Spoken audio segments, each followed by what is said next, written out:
बिस्मिल्लाहिर्रहमानिर्रहीम अस्सलामुअलैकुम। Icom part 1 के स्टूडेंट्स के लिए बिज़नेस मैथमेटिक्स की ऑनलाइन क्लास का आज तीसरा लेक्चर है और ऑनलाइन क्लासेस में जितने भी लेक्चर्स हो रहे हैं उन तमाम लेक्चर्स की वीडियो रिकॉर्डिंग जो है वो मैं अपने यूट्यूब चैनल और फेसबुक पेज पर अपलोड करता जा रहा हूं। अगर आप किसी कॉलेज में नहीं जा रहे, एकेडमी से क्लासेस नहीं ले सकते या ऑनलाइन क्लासेस लेने का टाइम भी नहीं है आपके पास, तो आप हमारे यूट्यूब चैनल को सब्सक्राइब कर लें या फेसबुक पेज को लाइक कर लें और वहां से तमाम लेक्चर्स देखकर अपनी तैयारी कर लें। तो जी बेटा, पहले लेक्चर में हमने सीखा था कि हम बाइनरी नंबर्स को हम डेसिमल नंबर्स को बाइनरी नंबर्स में कैसे कन्वर्ट करते हैं। दूसरे लेक्चर में हमने जो डेसिमल फ्रैक्शंस थी, डेसिमल फ्रैक्शंस को हमने बाइनरी फ्रैक्शंस में कन्वर्ट करना सीखा। और जो हमारा वो सीक्वेंस था लेक्चर्स का, ये रहा, उसमें था जी कि कन्वर्जन हमने सबसे पहले सीखनी है और कन्वर्जन हम सीख चुके। डेसिमल नंबर्स को बाइनरी नंबर्स में कन्वर्ट करना सीख चुके।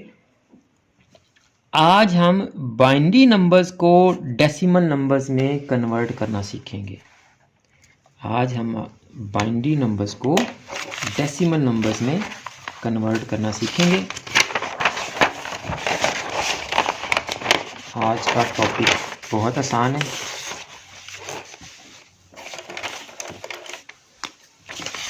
देखें जी, ये मेरे पास क्वेश्चन नंबर 3 नदीम अख्तर सिद्दीकी साहब की बुक, उसका पार्ट 1 और उसका भी सब पार्ट जो है सी। वो कह रहा है 1011 बेस 2 को आप कन्वर्ट करें डेसिमल नंबर्स में। तो देखें जी, आसान तीन तरीका है इसका। 1011 बेस 2, पहले तो ये देखें ना कि डेसिमल नंबर्स को बाइनरीज में कन्वर्ट करने के लिए हमने डिवीजन की। अब जब अपोजिट जा रहे हैं तो आपको पता होना चाहिए कि एडिशन का अपोजिट सब्ट्रैक्शन माइनस होता है, सब्ट्रैक्शन, और डिवीजन का अपोजिट मल्टीप्लिकेशन होता है जी। ऐसे ही है, प्लस का अपोजिट माइनस, माइनस का प्लस, डिवाइड का मल्टीप्लाई और मल्टीप्लाई का डिवाइड। ये अपोजिट ऑपरेशंस होते हैं हमारे। अब जब हमने डेसिमल को बाइनरी में कन्वर्ट किया तो डिवीजन की तकसीम करते गए 2 से बार बार। तो अब हमने उलट काम करना है, बाइनरी को डेसिमल में कन्वर्ट करना है। तो डिवाइड का अपोजिट क्या था जी? मल्टीप्लाई। तो तकसीम का उलट ज़रब। तो अब हम 2 से मल्टीप्लाई करते जाएंगे जी। अब हम 2 से मल्टीप्लाई करते जाएंगे। बहुत आसान काम है। आप इन तमाम डिजिट्स को 2 से मल्टीप्लाई करें। 1 multiply by 2 plus 0 multiply by 2 plus 1 multiply by 2 plus 1 multiply by 2। अब हमने ये जो 2 से मल्टीप्लिकेशन की है, इसकी हमने पावर सेट करनी है। तो पावर कितनी होगी? जितने आपके डिजिट हैं 1 2 3 एंड 4 डिजिट्स हैं बाइनरी नंबर में, तो एक माइनस करके, तो 4 माइनस 1 3 से हम अपनी पावर लेना शुरू करेंगे 2 की, और इसको डिसेंडिंग ऑर्डर में लिखते जाएंगे जी।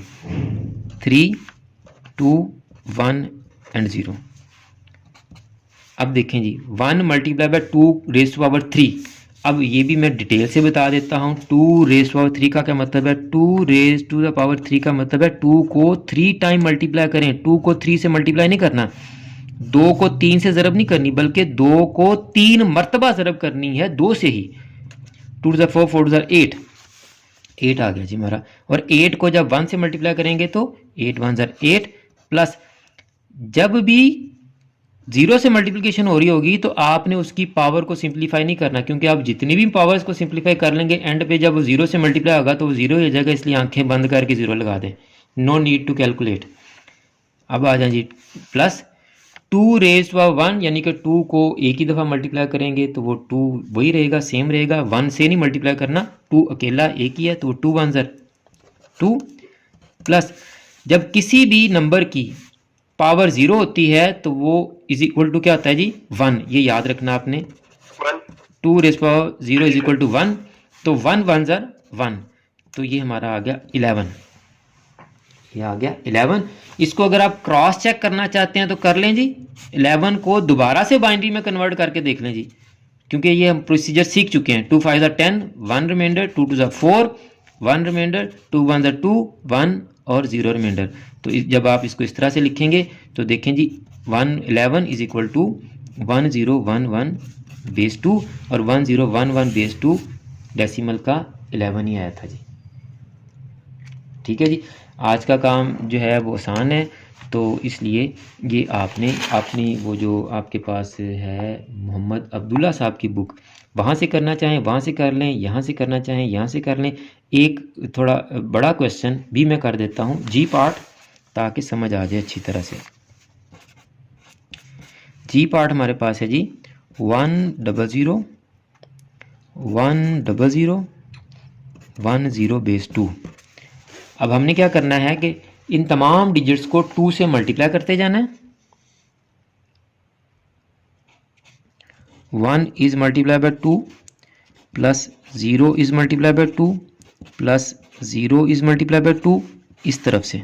ठीक है, अब इस 1 की बारी आ गई है। Plus 1 is multiply by 2 plus 0 is multiply by 2 plus 0 is multiply by 2 plus 1 is multiply by 2 plus 0 is multiply by 2।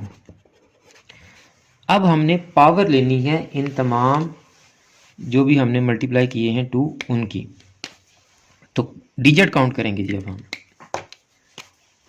1 2 3 4 5 6 7 8 digits count किए हमने, तो 8 में से एक कर दें माइनस, तो 7 से पावर स्टार्ट करेंगे हम। 7 6 5 4 3 2 1 और लास्ट पे आपकी 0 ही बचनी चाहिए। अगर आपकी लास्ट पर 0 नहीं बचती तो इसका मतलब आप कहीं ना कहीं कोई गड़बड़ कर गए हैं, या तो नंबर आपने सही काउंट नहीं किए या आप डिसेंडिंग ऑर्डर में लिखते हुए कोई नंबर मिस कर गए। अब 2 रेज़ पावर 7 का क्या मतलब है कि हम 2 को 7 टाइम मल्टीप्लाई करेंगे। 2 रेज़ पावर 7 का मतलब है 2 multiply by 2 multiply by 2 multiply by 2 multiply by 2 multiply by 2 multiply by 2। 2 को 7 मरतबा मल्टीप्लाई करेंगे, तो 2 2 ज़र 4, 4 2 ज़र 8, 8 2 ज़र 16, 16 2 ज़र 32, 32 2 ज़र 64 और 64 2 ज़र 128।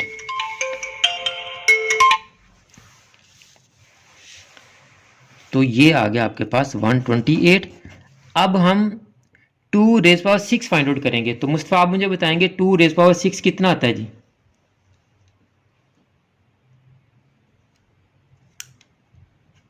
सर 64। 64 आता है, लेकिन हमने इसको कैलकुलेट करना ही नहीं है। क्यों नहीं करना? जी सर, वो 0 से मल्टीप्लाई। वेरी गुड, 0 से मल्टीप्लाई है तो आप इसको कैलकुलेट करेंगे नहीं, यहाँ प्लस का साइन आना हमारा, तो ये 0, इसको भी कैलकुलेट ना करें, ये भी 0। अब देखें 2 रेज़ पावर 4, अगर आप इस तरह से अपना एक जो है वो थोड़ा सा रफ वर्किंग कर लेंगे तो तब आपको पता चल जाएगा कि 2 रेज़ पावर 4 हमारा कितना होगा। बार बार आपको कैलकुलेट नहीं करना पड़ेगा।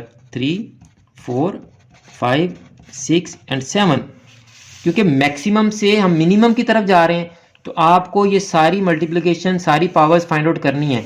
तो अब देखें 2 रेज़ पावर 4 आपको कैलकुलेट करने की ज़रूरत नहीं है, ये हमने नीचे ही कैलकुलेट करके लिखा है। 16 है, तो बार बार आपको 2 की पावर लेने की ज़रूरत नहीं पड़ेगी। अगेन 2 रेज़ पावर 3 कैलकुलेट करने की ज़रूरत नहीं है, क्योंकि इसने 0 हो जाना है और इसने भी 0 हो जाना है। ये 2 1 2 आ गया और ये भी 0 हो गया जी। अब आप इन सब को ऐड कर लें तो आपका जो है वो इक्वलेंट डेसिमल नंबर आ जाएगा। 2 ऐड किया तो कितना आ गया जी? ये 130 146 यही आएगा ना जी सर? 140। अब आप 146 का इक्वलेंट बाइनरी फाइंड आउट करेंगे तो आपका यही नंबर आएगा जी। ठीक है जी, तो ये आज का काम है आपका, आसान ही काम है कि आपने बाइनरी नंबर्स को इक्वलेंट डेसिमल नंबर्स में कन्वर्ट करना है। बाइनरी नंबर्स को इक्वलेंट डेसिमल नंबर्स में आप कन्वर्ट करेंगे, चाहे यहाँ से स्क्रीनशॉट ले लें या आप मोहम्मद अब्दुल्ला साहब की बुक से उसको कर लें। टॉपिक हमारा यही है, ठीक है जी। इसमें कुछ पूछना है तो आप पूछ लें, फिर हम अकाउंटिंग की तरफ चलते हैं जी। नहीं सर क्लियर है। क्लियर है जी, चलें जी अकाउंटिंग की तरफ चलते हैं हम। तो स्टूडेंट्स हमारा बिजनेस मैथमेटिक्स का ऑनलाइन लेक्चर जो है वो एंड हो गया है। अब हमने अकाउंटिंग पढ़नी है, और वही पहले वाली बात कि अगर आपने यूट्यूब चैनल सब्सक्राइब नहीं किया या फेसबुक पेज लाइक नहीं किया तो आप सोशल मीडिया अकाउंट्स को फॉलो कर लें। हमारे जितने भी हम लेक्चर्स लेंगे ऑनलाइन, उन तमाम लेक्चर्स की रिकॉर्डिंग्स आपको हमारे सोशल मीडिया प्लेटफॉर्म से मिल जाएंगी। यूट्यूब से आप देखना चाहें यूट्यूब से देख लें, फेसबुक से देखना चाहें फेसबुक से देख लें, आपकी अच्छी तैयारी हो जाएगी। मुझे भी अपनी दुआ में याद रखा करें। जज़ाकल्लाह।